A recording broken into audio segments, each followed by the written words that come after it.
Hey guys, Joe Miles here with Osseo Gear. This is the Mission Whitetail Podcast.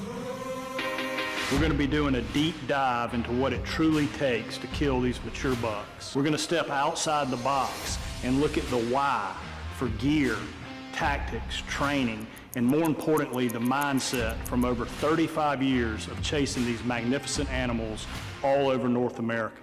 Thank you for following along and welcome to Mission Whitetail. All right, guys, Mission Whitetail, welcome back. Going to dive right in. Got my buddy Kris Seymour from Kansas. Kris has been on once before, early on, and we talked a lot about outfitting and how to select an outfitter, what to look for, that type thing. Kris also, what's that? Land. So that's, yeah, that's actually what I want to focus on today is Kris Seymour has a company called BeOutdoors that is quite a force in that north central, is that right? North central Kansas area? Northeast. That's what I meant, northeast. Well, I don't know why I said, yeah, I've been there a million times. About an hour and a half from Kansas City Airport. BeOutdoors is the name of the company, and I get quite a few messages asking about buying small farms in other states, and Kansas by far is my, if I was going to invest and have invested in farms, Kansas has been the spot that I have done that. I love Kansas. The land is, I mean, we'll get into all that, but the land is still fairly reasonable compared to, say, like a Ohio, if you will, or a Illinois in that major crop country. Land still seems to be fairly reasonable, but we'll get into all that. Before we do all of that, Seymour, what are you doing right now prep-wise? I see you out with Flint. Reenacting the movie Predator. Yes, yeah. You got a lot going on out there. Anybody go to Kris Seymour's Instagram or the BeOutdoors Instagram page. SeymourBucks and BeOutdoors. Yeah. That's where I do a lot of the deer stuff. So give me a rundown of what all you're doing right now. Man, right now it's hot. Obviously it's summertime. It is July. Motivation lacks a little, but I am grinding out clients. You know, everybody, they buy a farm and then it's, now what? It's kind of like buying the dog and now what? You know, then it comes the real work. So people don't live here. They live out of state. They lean on us to get property set up, which we have the resources. We have the tenants. So I'm really focused on getting all my land clients set up, get all the new farms that have purchased. It seems like there's always a wave of buying and selling, guys selling, you know, old farms, purchasing new ones, and we call it the shuffle, right? And so we're getting all these farms set up, and it's tedious, you know, and especially when you involve the baiting, it just got to get the feeders, got to get the cell cams out, got to get them working. We're getting the mineral out, and I mean, so it's getting banks blinds put up and whatever other blinds and you know, getting all their plans of attack for this upcoming season. So I always want to get them set and ready, and that's really time consuming, and it eats a lot of my time, this, you know, as opposed to me just run around finding big deer for the outfitting side of things, because that's going to come in August. It's kind of been put on hold, to be honest. Yeah, and no rush, right? I mean, to me, no rush. Yeah, it's like you start feeding them in June, you know, more often than not, the same deer are there in August. You could have just started in August, you know, but, you know, I get it. You know, everybody wants those velvet pictures. They like looking at them. They just bought an investment on a piece of property. And I always, you know, there's always a little bit of pressure on me, you know, to produce. Like, I want them to reinsure on their investments. So I definitely take it personal and go get those cameras out and say, look what we got going on this fall, and get them all pumped up and excited.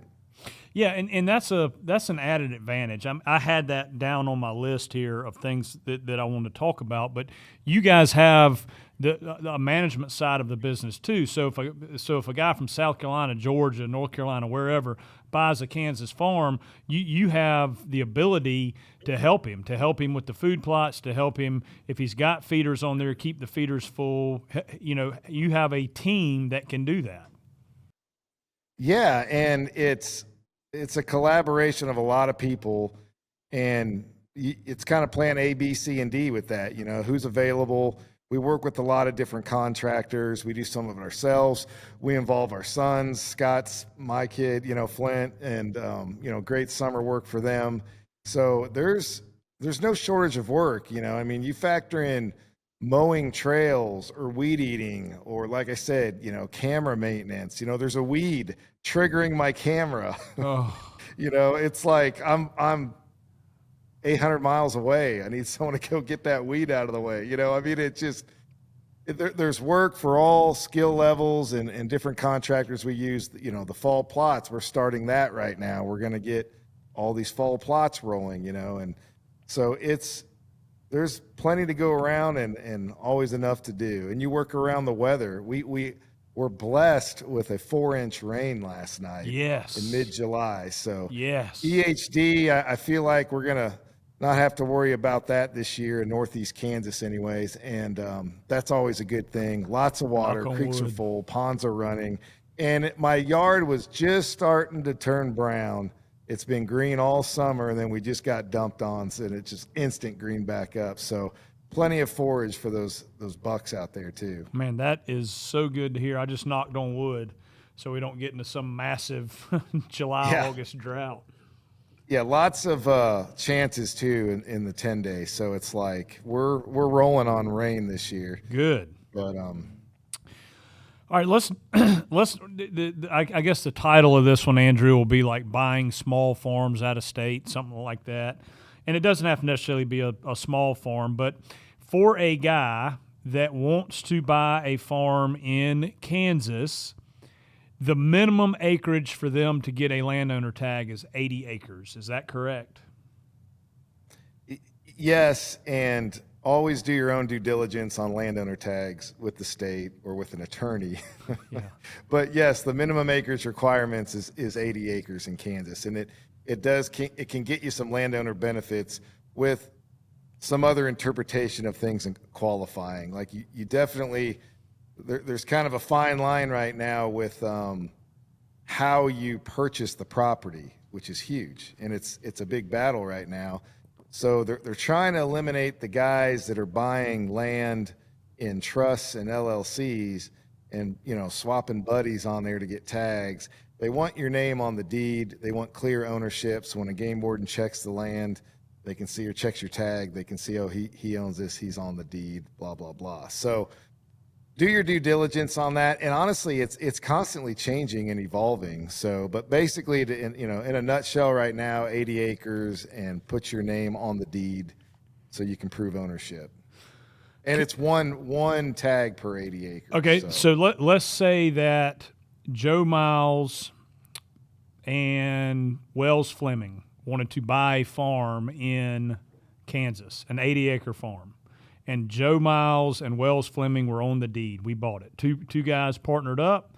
One tag for that property, landowner tag. So 1 year it could be mine. The next year it could be his. 1 year it could be. Okay, so that would work. But we both would not get tags. Only one of us. Correct, unless you bought a quarter or a 160 and then you so can get on. two. So, and also a lot of advice on that is just playing the point system, which we can talk about the deer draw later, but I mean it's becoming real competitive. So if you play it where one guy's taking the landowner tag, the other guy's putting in the draw and building a point, then every other year they're hunting. I actually have a couple partnerships, so that's how they're doing it. So you definitely need to do the research and play that game so you can come and hunt Kansas every year. Yep.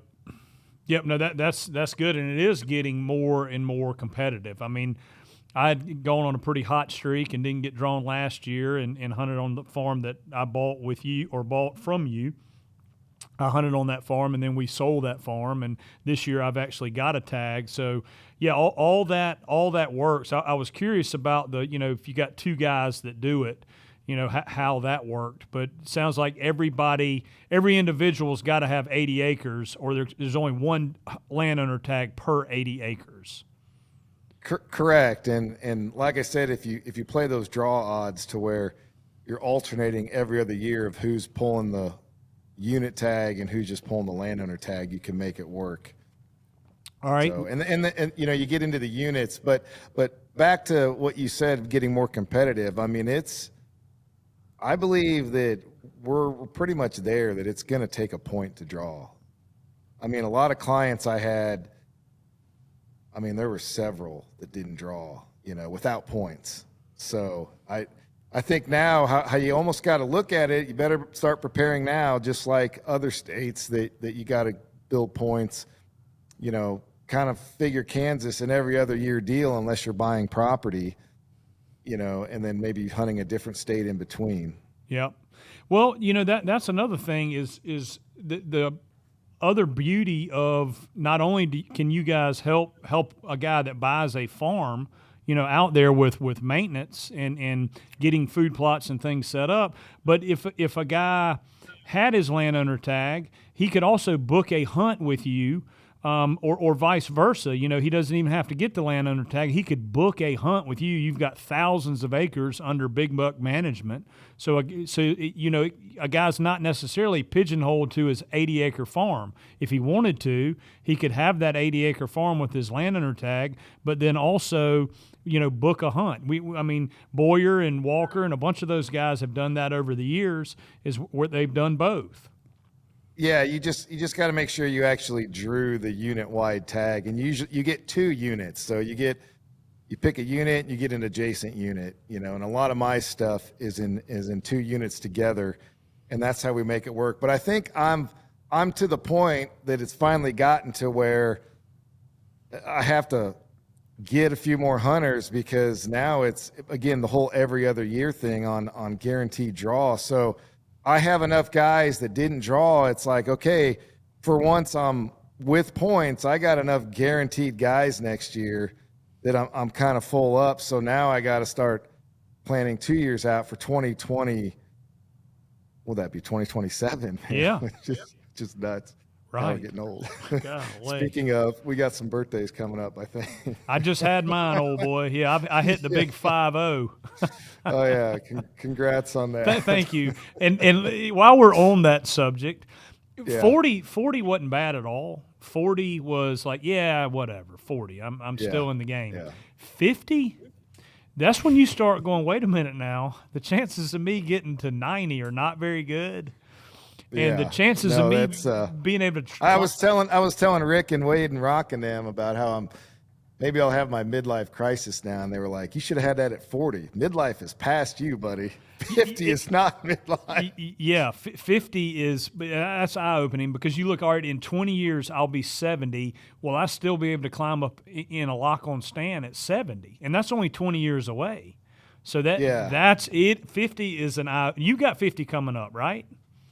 Yeah, August. So it's starting to hit me, okay, 50 to 60, the next 10 years. Now you start looking at, like, I got to lay out this next 10-year plan, because again, your physicality after 60, Lord willing, we're still going, but it's, it could be declining.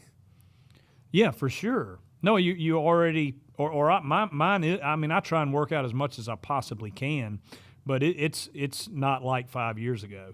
No, and it feels like it doesn't matter. Like every day you still wake up sore, and I've been, obviously, summers when I can get most of mine in, and it just doesn't matter. I walk probably 5 miles a day, and I still wake up like I didn't even start walking.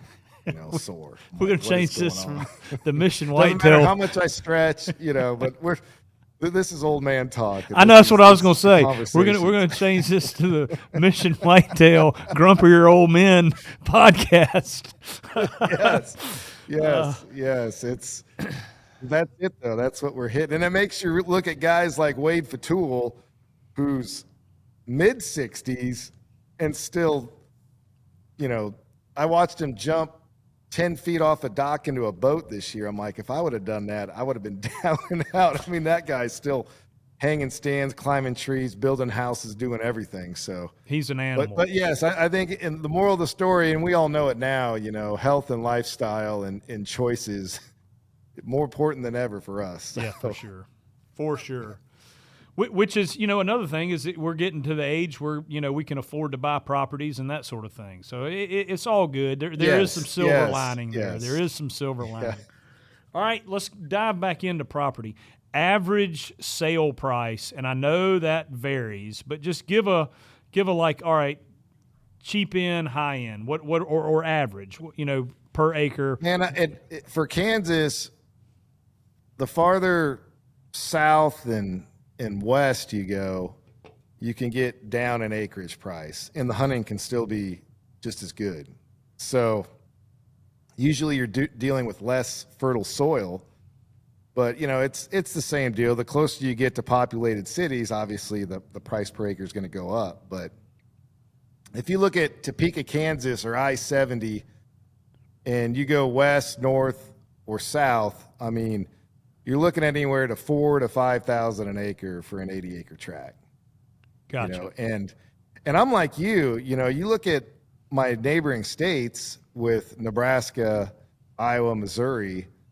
I mean, it's not getting out of reach, but it's expensive. It's like getting up there. And Kansas is finally getting there. But I feel like it's still the last best bargain, especially for a whitetail hunter. Yeah, I could not agree. We got the deer, and then we'll talk about things to look for when purchasing a property. But yeah, I feel like the deals can still be had in Kansas. So, all right, and let's get into that. But before we do, we talked about price. So you're looking at $4,000 to $5,000 an acre for those 80-acre tracts, and obviously, if you went with a quarter, 160 acres, sometimes the price will come down. The larger the tract, the price will come down from there. Financing for guys that, man, I really want to do this. I don't have $300,000 in cash to put into a property. Yeah. What are do you work with any type financing? What are you seeing? Oh, yeah. What are you seeing as like what a guy has to put down? What percent? I know interest rates are still pretty high right now, but hopefully that'll change this year. Yeah, Trump's putting the pressure on to drop those rates, but you know how that goes. Like right now, and I think I heard this stat the other day, more with houses, but I still feel kind of maybe with land, like 70% of the buyers are holding on to their money right now.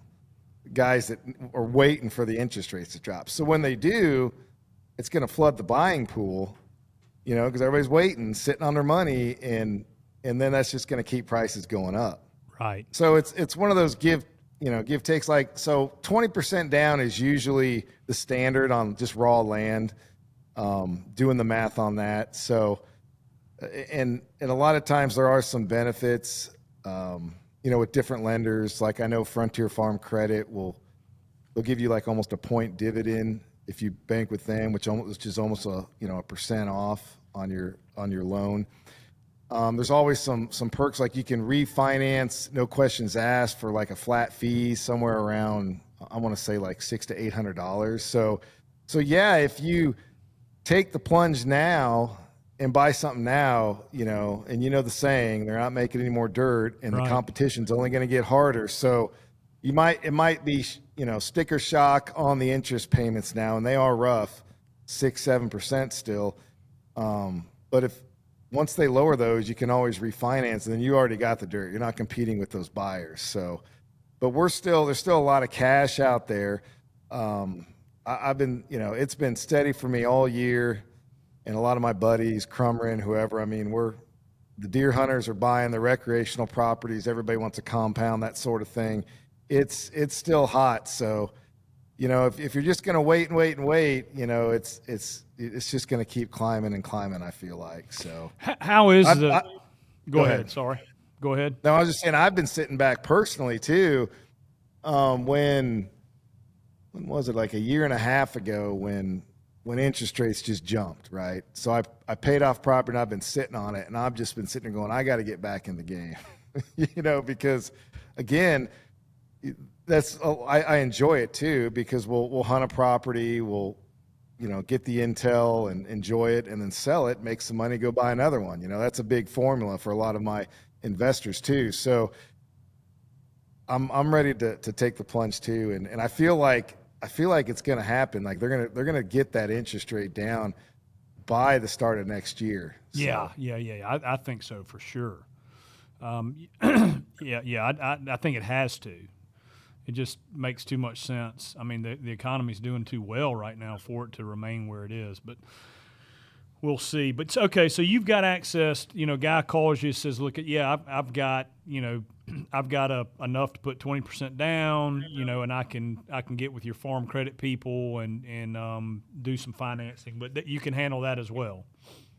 Oh yeah, I mean that's what I'm saying. Like with us.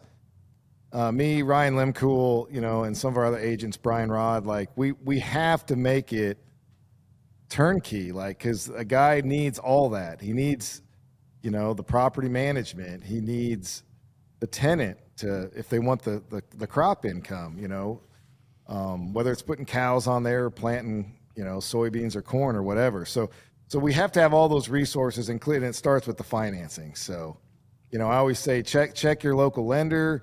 Then here's some other people to call, and you do your thing, compare and do rates. We do a lot with tax exchanges too. 1031 exchange. You sell an investment property, you got to replace it with one. So there's guys that have that type of cash. They got 60 days to declare another property, so they don't have to pay taxes on what they just sold. So, again, that's an accountant question, but all those types of things we can help and steer people in the right direction to get something bought. So, all right, you brought it up a minute ago. You said, what do you look for in a property, and where you, like one of my notes here is where are you focusing for a guy that calls you up and says, "Hey, this is Joe Miles. I'm from South Carolina. I really want to get a property where I can come out and hunt the rut." Where do you recommend, and what are you looking for that guy? Well, that's definitely the first question is, I call it a 3-season farm, because the guys right now that are freaking out are the ones that, why don't I have any velvet bucks on my farm? It's like, well, you have a rut farm, so you're going to be good come November. But there are farms that you get pictures early, middle, and late, and that's pretty awesome. But there's also farms that are really, really great rut farms. And I think that's more on the type of terrain, as far as is the heat in the bedding and where the water's located in the food. So if you're looking at, 160 acres of CRP, it's a ghost town right now, but it's going to be absolutely loaded during the rut and when it gets cold. So, it's all a trade-off. I will say this, everybody wants trees, and it's amazing too. I actually had a guy say to me, "Man, I really want to buy this 80-acre tract, but there's just not a lot of trees on it. I know I could kill a bigger deer, but I'm going to buy this other farm because it has more trees." And I'm like, "Are you hunting trees? Or are you hunting big deer?" Yeah. And these are whitetail guys, and I understand it, but it's Kansas, you know the deal. You don't need trees. I mean, you need a tree to get in sometimes, but it's like all they need is, 3-4 foot of cover. And it's all a whitetail needs, whether it's brush, overgrown pasture, CRP, native grasses, scrubs. And if you got some type of tree line to get into, but it's amazing how trees give that comfort for people. And that's what they're used to maybe in their home state. But right. Out here, I mean, giants, the big deer, I mean, you know how they get older. They find those pockets where it's just not obvious hunting, or they can lay down in a grass or a big overgrown thicket, and nothing's getting those deer out of there unless you push them up, So. Right. Yeah, it's another thing though that everybody wants, the dream farm, is I want something that butts up to a refuge. Yeah, of course. And we'll talk about neighbors and stuff, but I actually had a client recently. We just closed on a property, and I went and I saw this property advertised, and it said butts up to core land. Well, the core land was the refuge of the core land. And I'm like, how did this agent not advertise this? And, of course, I'm like, here's the diamond in the rough. I go down my list. I make calls. Who wants it? Someone needs to jump. Just got reduced. There you go. You butt up to, 500 acres of no hunting. From October 1st to December 15th, can't step foot on the property. So it's one less corn pile. It's one less cell camera and all that on your neighbors. So that's always something that we look for is when purchasing is what are the neighbors doing and that sort of thing. And a lot of times, some of the farms that I've sold, I mean, we have that intel, and I'm like, this is what you can expect on this farm. Some of them are new, and you like the challenge of that, but you are definitely at the mercy of what your neighbors are doing. And sometimes you can control that, sometimes you can't, but it's definitely something to look at when you're purchasing a property. Yeah. Is there, and I guess this is maybe too broad of a question, but is there something that, like if you were going to look for a farm for Kris Seymour, like for you, are there some things that you're like, that need to check the boxes for you to be interested in that farm? I mean, obviously, good neighbors is not paramount. Yes, but I'd say neighbors, and you don't always know. And I'm always willing to roll the dice. As far as genetics, I just feel like everywhere in the state, and I sell land all over the state of Kansas, and if they can get to 5 in Kansas, you usually have something special if they got, the points to go with it. But age is the biggest thing. So neighbors, you just don't know. But I just sold another farm, the neighboring properties, it was an 80-acre tract. The neighboring properties, the tract, the neighboring property owned like 3,000 acres. And they're managing that. And you're their neighbor. So it's like, kind of what's going on there. So neighbors one, but as far as what I like, I'm all over the board. I love figuring out new farms, but it does seem to me like if you got some switchgrass, some CRP, there's always some giants around, and it's just because those deer can lay up and hide when the pressure gets on. I don't like, if I look at a piece for sale and I see a bunch of little pieces next to it, that's always kind of a red flag and a gamble, because you just got to figure a guy only needs 5 acres and he can have a feeder and a corn pile and a cell cam going, and he can pull your deer. So if you're surrounded by bigger tracts, that could be a better thing too. And still kind of on the neighbors there on how the section is cut up.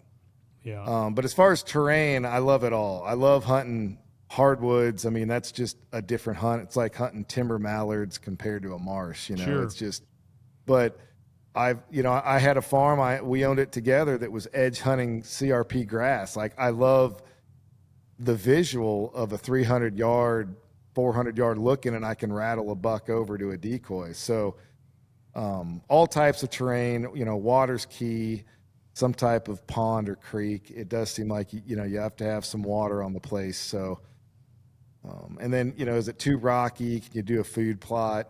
If you're trying to hunt of more of a pure style, not just hunting over a box blind and a feeder, then I think terrain matters and how you personally want to hunt that farm.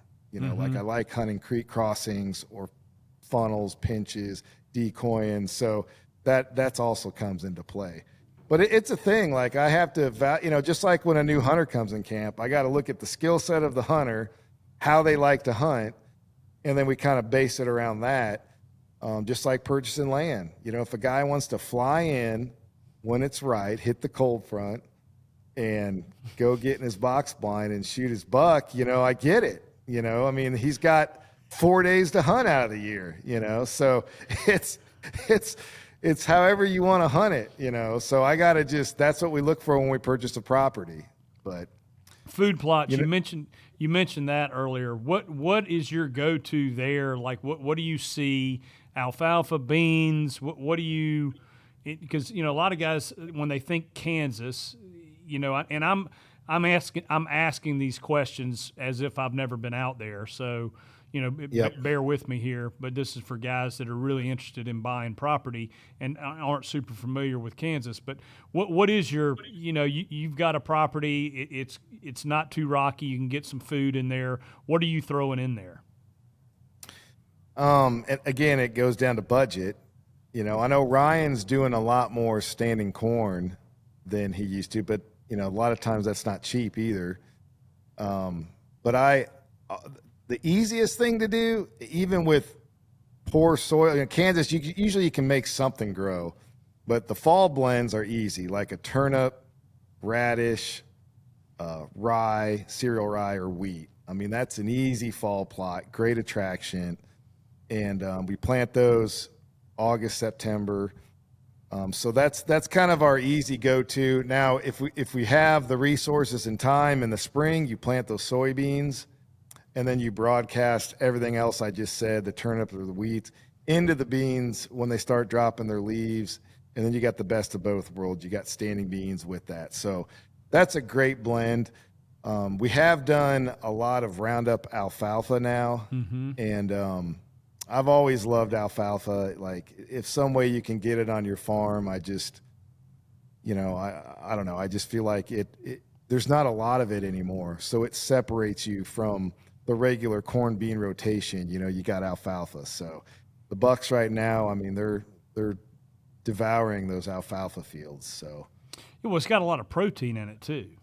Yes. Yeah. It's great for the herd, spring, summer, rut.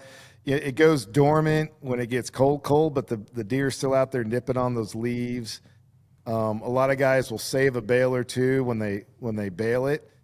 And like this winter, when it was like, 10 degrees for 2 weeks, you put an alfalfa bale out there and the deer will just chow on all that and getting the leaves just like cows would. So a lot of benefits from the alfalfa. So I've always been a fan of that as well.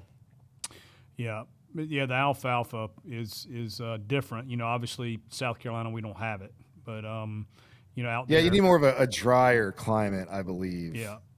If it's a real wet soil, you obviously do the clover thing, which, that's such a bad thing as well. But yeah. All right, let's go. I got a couple more questions on here. Long-term investment, right, with your property. And I know we've been all over the place. We talked about food plots and prep and everything else, financing. But long-term investment, like what have you seen in Kansas in the last 5 years? So a guy goes, all right, I've got this little nest egg of money. I want to buy a farm, but man, obviously there's risk with anything you do, but you've seen it for quite a while. I mean, heck, since I've known you, you've dabbled in real estate. It's been a long time. And full-time for what, the last 10, 12 years? 9 years, I think. I was close. You were close, yeah. 2016, so I don't know, do the math. Actually, no. Yeah, 2016 was my last year teaching. But I feel like I've been involved in real estate, even like without my license, just helping other guys find properties for 20 years. So it's long-term investment. If you can buy something and hold on to it, I mean, the appreciation is just crazy. I mean, $4,000 an acre, like if you would have said that 5 years ago, you'd be like, man, that's crazy. You're out of your mind, $2,000 an acre. I mean, and soon we'll be saying $6,000 an acre. It is insane, the appreciation of land. But I've only seen it dip a couple times. In 2012, I think corn hit $3 a bushel. So that made the land prices dip a little. The interest rates going up in the last 2 years has made some areas definitely level off. But long-term investment, I mean, diversify everything. If you got your stocks, get some land. I mean, it's a great place to park cash, and then you can actually use it. I mean, that's the awesome thing. You can come out and hunt, so it's a win-win. I have guys that get caught up, man, I need 6% return on my money. And I'm like, you might hold on this farm and get 40% return on your money. So it's like you definitely have to look at it different. Some guys just can't get past that. they want the conservative, I'm making 8% on my money or whatever. And I'm like, you know, you buy this property. I had a buddy, had some cash, needed to park it, found a good piece down by that river bottom we were talking about. And I think he paid $7,000 an acre. It was a little closer to Kansas City, so it was up there. And they just put a new Panasonic, you know, chip plant in or whatever, and now it's sky's the limit over there, like $12,000 an acre, and that's just in a year and a half on him. So it's just, you just don't know, and there's pros and cons to wherever you buy, but you definitely need to take that all in when you make the plunge. I'll also say this too. I know we were talking about, you know, one strategy is buying little tracts, especially if you're a rut hunter, because you're just going to hunt those deer coming in and off. You're really not trying to grow deer. I mean, you'd like to. That doesn't mean you're shooting your young deer. It's just you have less control on a 40 or whatever. So the small tracts are great, but I do feel like it's going to shift with the demand for a big tract, you know, and you got to go kind of out west, 1,000-acre tracts, or, you know, a big half section or full section. And those are going to become more and more rare because everybody wants to split stuff up and maximize when they sell. So yeah, hold it on, you know, a big tract, I think like that's going to be the next, that's what people want, less neighbors, you know, for a variety of reasons, and more control and growing deer. So I think there's a separate, you know, smaller buying pool for the big tracts, but there's a big demand for that too, as you know, and obviously guys can only buy what they afford, but you know, I just feel like there's demand for both right now. Yeah, for sure. And just it's to me, it's with your business, it's a perfect storm for you, is that you've lived in the area your whole life. You've got relationships with everybody out there. You're a serious whitetail hunter, killed a bunch of really big deer, so you know what it takes in there. You know what it takes to kill big deer. You've got the company set up to manage the property for an out-of-state guy, you know, that wants to come in and buy something and is not going to be able to get out there. You've got the outfitting side of the business for a guy that maybe gets a tag. He can hunt on, if the farm's in the right unit, he can hunt on his farm, or he can hunt on you if he wants to buy a hunt. Sure. It's a perfect storm.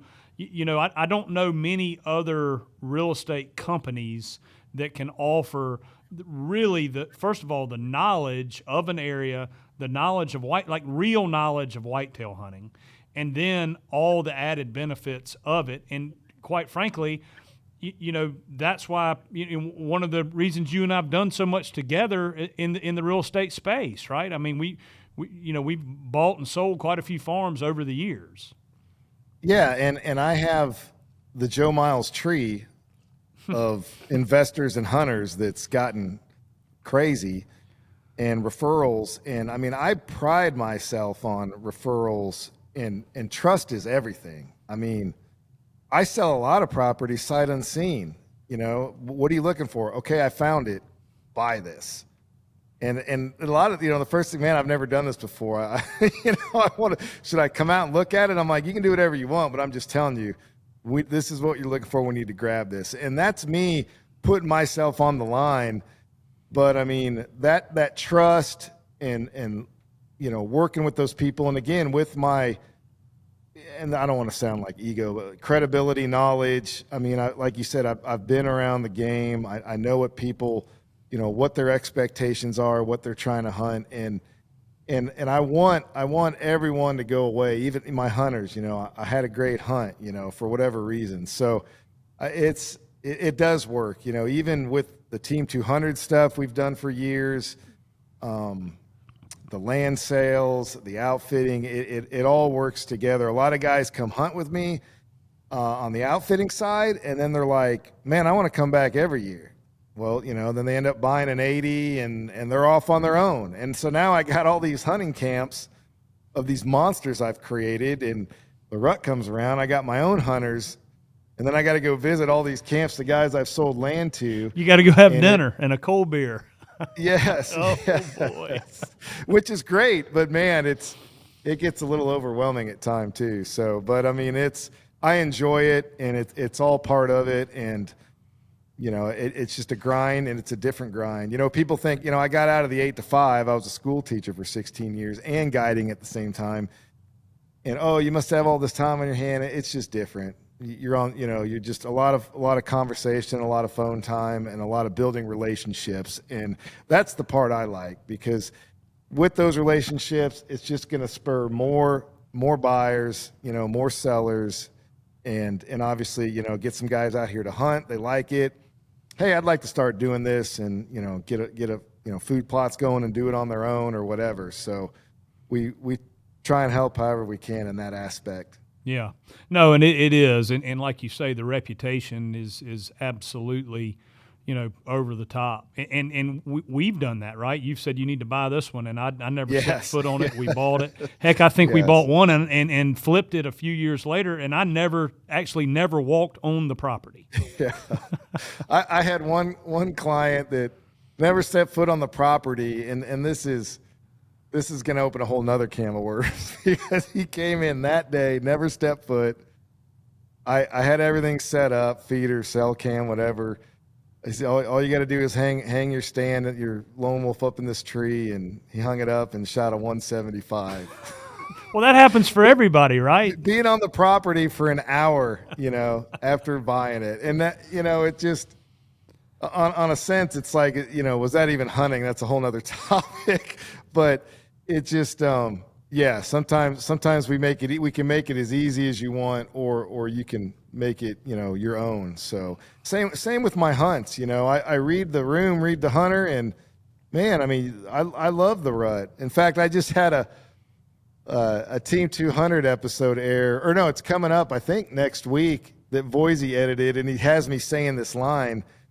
Man, everybody talks about how they hate the rut, and I'm like, because, you know, they want to hunt that specific deer, and I'm like, I freaking love the rut. You know, it's, you know, Kansas is a great rut state. It'll burn you, don't get me wrong, and you put your time in, but it's one of those states that our deer have to compete, and it's fun. They come to calls, they come to decoys, you know, you can scrapes, you do it all, funnels, pinches, all that good stuff. And so I really think a guy can, you know, he can hunt however he wants out here and have a great time, you know. Yeah, no, it is. I mean, talked about it with some other really serious big buck killers that travel a lot.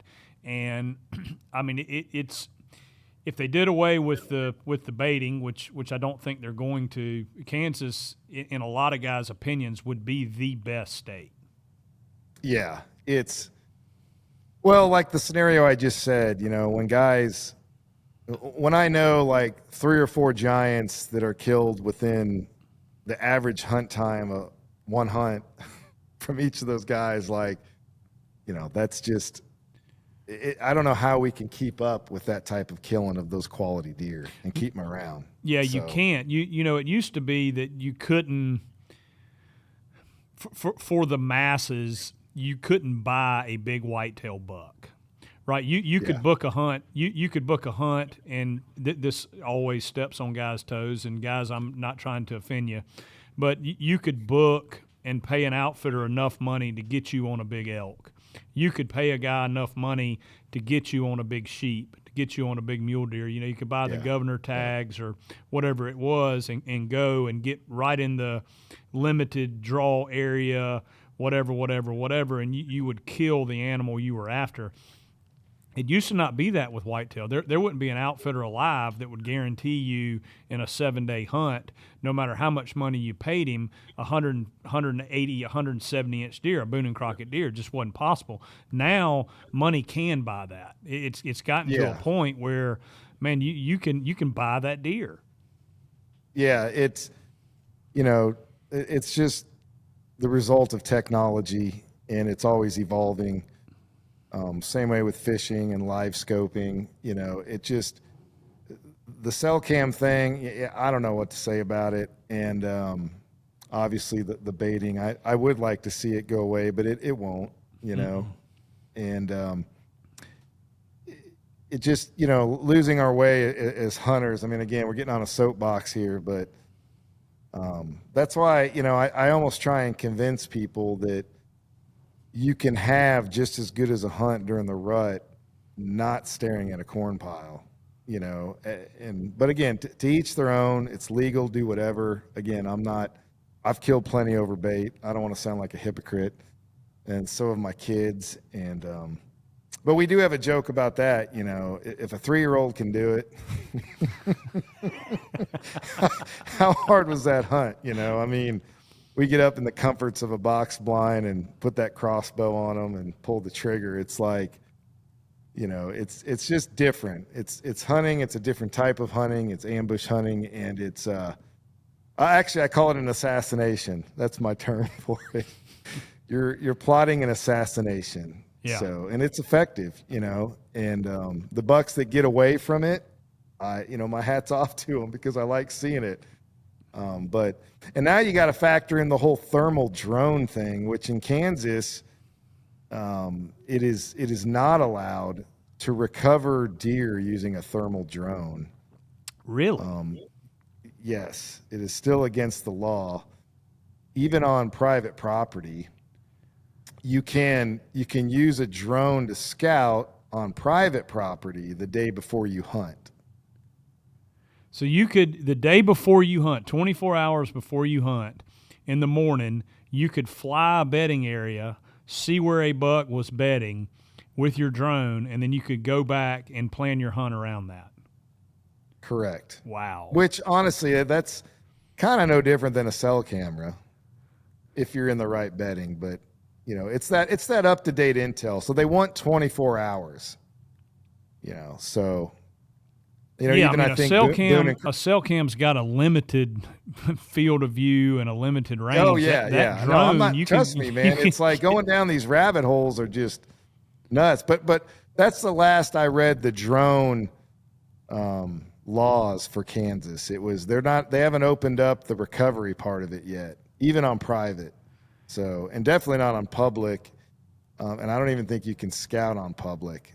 But I personally, I think a man should be able to do anything possible to recover a wounded animal.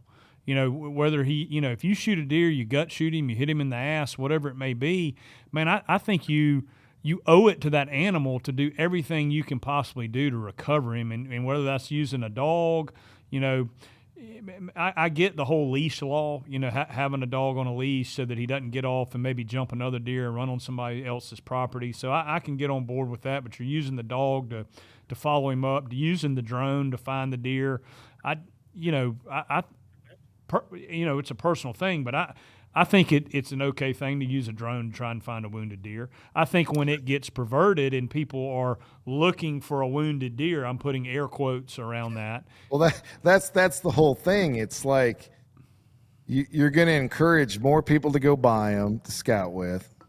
And, those drones, it's not that they don't want you to recover the deer. It's just how many people are going to use these things, and then we can't control it.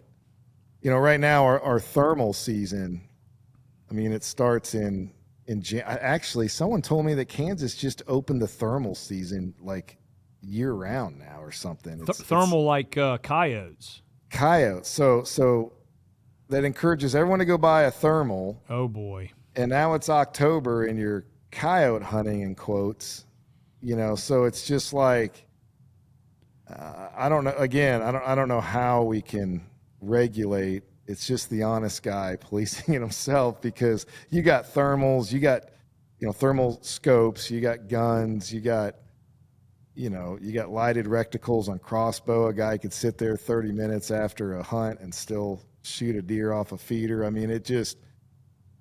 That's the world we live in now. So it's we got to protect each other as sportsmen, but I don't know. I know a lot of people, we want it back to how it used to be, but it's so hard to reverse things. So I don't know. Let's hit on the baiting. Just not, and again, everybody on every single podcast eventually gets into this. I want to get into your outfitting side of the business, as we wrap up. But let's talk about the corn, because there was a real momentum there about maybe last year, or year before last, that it was going to go to the Senate or the House of Kansas or something, and there was a bunch of people on board, and it was like almost a done deal, and then it just got totally railroaded. But is that right? Is that accurate? The baiting was being brought up to be being shut down and done with in Kansas. Yeah, I mean, I heard it was predetermined that they were going to shut it down, and then the right people, when that caught fire, holy, I mean, it was like, you had co-ops crying wolf that, however much their income is selling corn now to hunters, So yeah, it had a little bit of momentum, but man, did it get shot down. Like actually in Kansas on public, you cannot bait or run trail cameras. So if a guy really wants to go hunt and go old school, go to public, you're probably going to run into some hunters, but yeah, that's the last of the pure hunting is the public. So at least they've done that. But yeah, you were getting, I honestly can't believe the cattle industry, which is huge in Kansas, the Livestock Association. I can't believe, and I don't know if it was them that was really pushing that, because the amount of acres of pasture ground they're losing to hunters is astronomical, out west, like properties that would never have a deer on it. But now there's food plots and 10 feeders and homemade water holes or whatever, and now they've got an ecosystem for deer, and boom, everybody hates cows, right? Get the cows off my property because I'm trying to hunt. So, I can't believe they haven't made more of a push to get rid of the baiting, because if you get rid of the baiting, boy, the properties that actually have fertile soil that can grow a food plot, that you're not just putting a feeder out there, like they're going to be like even more valuable. So I don't know, but it does not seem like it's been brought up again. And I did talk to a game warden last year, and he liked the idea of at least no baiting till like November 1st. So there's that moldy corn time of year where they think it's spreading disease to the turkeys and the deer. Corn piles on the ground that get moldy. So just at least shut it off until like November 1st to like February or something, just keep it in the winter months. But that's a great idea. Kentucky did that. Kentucky went to an August 1st. You can't, and that's basically a month before their season opens. It used to be you could feed there, I guess, year round, but now you don't see a lot of Kentucky pictures right now because nobody's got corn piles out. But come August 5th, there's going to be a bunch of Kentucky velvet pictures hitting the airways. There will be some guy that posts a July picture on there, and everybody will jump them too. Hey, you can't have right. That's exactly that's coming. Oops, forgot to change the date off that one. Yeah, forgot to angle the camera up so you can't see the ground. Yeah. Well, it still blows my mind when I drive around Nebraska and Missouri where there's quote unquote no baiting and every co-op selling feeders. And it's like, I think Nebraska has a rule 200 yards from a feeder or something, and I don't know. Again, it just goes back to policing yourself and whatever. But the biggest issue with baiting is keeping up with your neighbor. It's like, oh, my corn pile's got to be bigger than his. It's like battle of the corn piles. Yeah. It's unbelievable the money spent on it, and the amount of feed. And we have a raccoon issue, population issue, and it's because we're feeding them like crazy and nobody's trapping, and so that's not good, and they're killing all the turkey nests, so it's not a great thing for the ecosystem. So it's not natural. I don't know. It's not natural. Yes.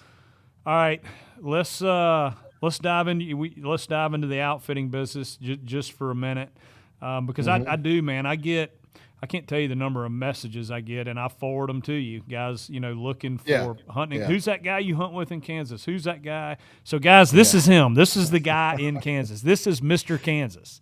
So tell us a little bit about your outfitting business, what all you got rolling there. Well, it's actually, I've kind of scaled back a little because of the work related to the real estate. So I like it. I still enjoy it, and I'm not taking as many hunters, and which is nice. I mean, I'm probably the best neighbor you have if I'm leasing, some ground around somebody. They always fear an outfitter, but it's definitely not a numbers game with me. It's quality and, just doing enough to get leases paid for. And again, it's all part of the real estate game too, and that's how we get new clients to buy some land. So it works. But it's, like I said, I was down in the draw. I think I saw somebody too that was advertising hunts the other day on Facebook that was like, I had 4 of, I don't know, like 25 guys draw tags. Oh gosh. So I've noticed there's a lot more leases available around the state, and it's guys that didn't draw and they're freaking out and they're trying to get someone that did draw to take over their lease for a year or whatever. So, the demand and the pressure is there. But as far as me, like I said, I'm pretty much doing some rut hunts. I have a window about 2 to 3 weeks during the rut, and my hunt's a little longer. It's I like to give like 9 days or 8 days with a travel day on each end, and if a guy needs to stay a little longer, and it doesn't matter to me because usually there's just nobody coming in right after there to jump in. I just kind of get enough hunters to make it work, and we go after the biggest deer we can chase. And sometimes you don't know, like your buddy Jeff Sperry, you just never know what's going to show up. He killed a 185 last year, and I can't be everywhere, and these deer come out of the woodwork during the rut, and so whoever's there, great, you might shoot a giant. So such a good guy, man. Jeff is such a good dude. He's got those farms in Ohio, lets me hunt on one of his small ones up there, and just a good guy that's ate up with whitetail, loves it. So yeah, he's a good dude. I was so happy to see him get that buck. Yeah, and I think that was one of the biggest ones we ended up shooting last year, and he was just there at the right time, and those are the 2 farms I was going to have him hunt, and you just don't know. I have an idea of some local intel on deer, but some of it's evolving. I mean, it's the rut, and with Kansas, it's just like those deer can travel 3, 4, 5 miles and show up and hang out on your place for a day or 2 and leave. So in between does. So it's just like, we just go and hunt, and that's why, I give a little bit of extra time to hunt. I want to see people be successful. And, and I kind of cater to the hunters, and I feel like it's probably the best value money-wise too. It changes a little with prices of feed and leases going up on me, but I have some good relationships with some landowners, and, they know, like, it's not a get-rich thing for me. I try and keep everyone happy, and like I said, I just like maintaining the whole relationship and ecosystem of the outfitting thing, because it works so well with the real estate thing too. Yeah. It's vertically integrated, right? I mean, you get a guy out there, he is introduced to Kris Seymour, see how you do things, and then he wants to buy a farm, and obviously, how he's treated on that hunt is a glowing example of how you do things, and that's the beauty of it. And one of the reasons I say that you've been doing it so long is you've got a loyal client base, because they absolutely feel like they're not only getting their money's worth, but they're getting treated fairly, and they're getting a really good hunt. And that, I've been in the outfitting business since 1999 with Sporting Adventures, and that's, man, in my experience, the drug dealing business is more ethical than the outfitting business. Like literally selling crack cocaine. I hear horror stories, man. Selling crack cocaine is a more ethical business, as far, not necessarily the product, but the way those guys do business, as opposed to the outfitting business. I mean, there are some shysters in the outfitting business. Yeah, I mean, there's still people that, I'll show them this big deer on camera. I'm like, here you go, hunt this on a north wind, south wind. And they're like, they think the steer really isn't on the property. But what's nice about what I do is I don't, most of the people that hunt with me are vetted. Like, I don't do advertising. I haven't had to, because the referrals are so good. And quite frankly, if it wasn't for the draw, I'd have the same guys coming back every year. But now, because the draw is happening, and I've kind of had to double my amount of hunters, because it's going to be an every other year thing, and that's just how it's going to be. So I did work the Harrisburg show one time, and it was Wade Fatul was selling some Deer at Ease, his scent he puts on, and he had a sign there that said Kansas Hunts. And so all these guys are walking through like cattle, right? Going through all the outfitter booths, and they're like, well, tell me about where's your flyer? Where's your flyer? And I'm like, I'm right here. What do you want to know? I'm like, I don't just let anybody come hunt.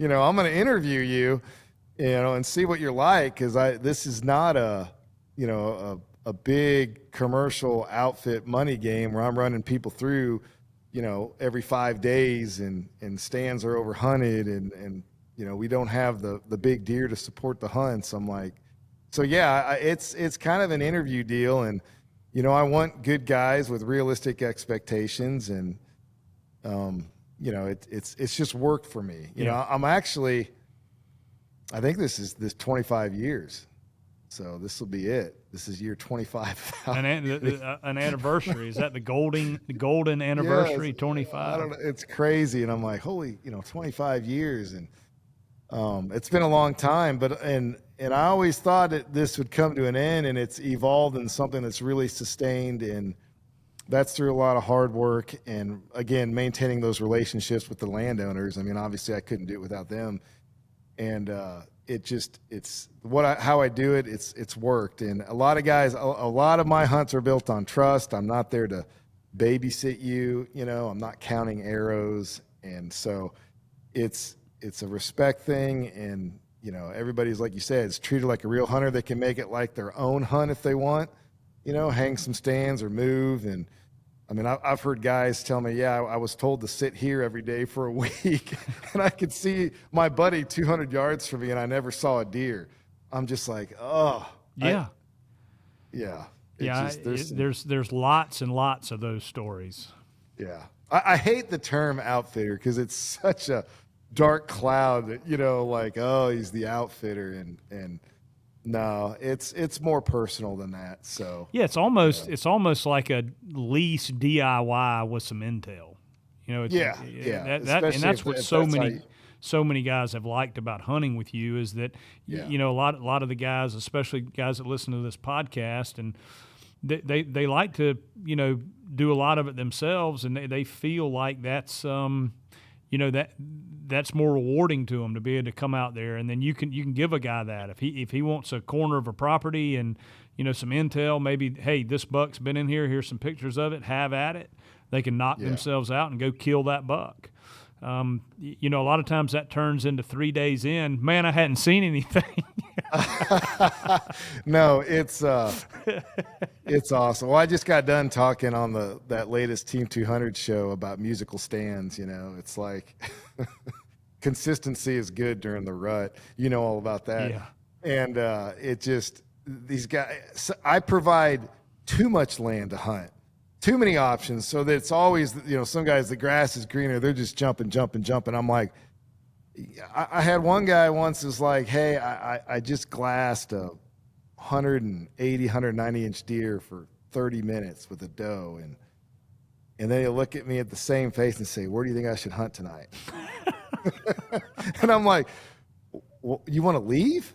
I'm like, no. And I'm like, and these are like really good hunters that they own their own state. They own public hunting. They might be saddle hunters. They might be, they're great hunters, and they come here, they kind of lose their mind because of the feed or the pictures. And I'm like, don't just keep hunting how you hunt, your instincts of the land and the funnels. It's all the same. It's just those pictures get in your head, and you're like, oh, I got to get over here, or now I'm going to sit here. And so advice to a lot of guys, like let's just get a game plan, especially if we know there's a big one in there, and just Yeah. stick with it. Get after it. And yeah, like you said, 9 days of hunting, man, that gives you a good long crack at a big deer. Yeah, I usually say out of 9 days of hunting, maybe 2 of those days will be fireworks. The rest is going through the motions and fine tuning, and then it comes down to bow hunting. Are you going to make that shot? Are you going to take that shot? Is it a good shot? But the opportunity is definitely there. Sure. So. Yeah. Well, man, and that's the biggest thing. Everybody wants to know they have that opportunity. So yeah, as long as you feel like the opportunity's there, it's like, okay, the opportunity's here. So. Yeah, they're wild animals, but as far as the honest intel of what's there and what's happened on that property before a guy got there, all that is very transparent and open. Yes. Cool, man. I've kept you long enough. We're running over a little bit an hour here. I appreciate it, Mr. Seymour. Guys, BeOutdoors is the real estate company. SeymourBucks, Instagram. Questions about any of these huntings, you can reach out to Kris directly, or you can reach out to me at joe@ociogear.com, and happy to answer any questions about it. I can't say enough good things from a real estate standpoint and an outfitting standpoint than what Kris has got going on out there in Kansas. Appreciate it. All right, buddy. Thank you.